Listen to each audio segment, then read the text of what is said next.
যখনই মানুষের জীবনে কোনো বিরূপ পরিস্থিতি আসে তখনই মানুষ ঈশ্বরের কাছে প্রার্থনা করে, ঈশ্বরের সম্মুখে মিনতি করে যেন সে পরিস্থিতি থেকে নিস্তার পায়। কিন্তু এই প্রার্থনার বাস্তবিক রূপ কেমন হয় সেটা কি আমরা কখনো বিবেচনা করেছি?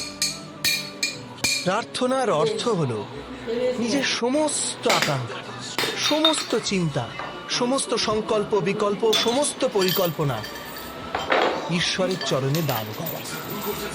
অর্থাৎ নিজের কর্মের ফল কি হবে সেই নিয়ে চিন্তা না করে ধর্মের অনুরূপ কর্ম কর। ঈশ্বরের পরিকল্পনাকেই নিয়তি বলে মেনে নেয়। সেটাই তো প্রার্থনা, তাই না? কিন্তু ঈশ্বরের সমস্ত পরিকল্পনা বোঝাটা সম্ভব কি?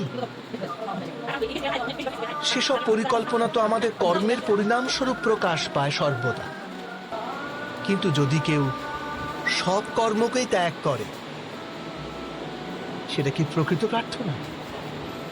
বাস্তবে কর্মই জীবন, আর ফলের প্রতি মোহ না করাই সত্যিকারের প্রার্থনা। যে প্রার্থনা কর্মের পথে বাধা হয়ে দাঁড়ায়, মানুষকে কার্যই করতে না দেয়, সেটা প্রার্থনা না পরাজয়? স্বয়ং বিচার করবেন।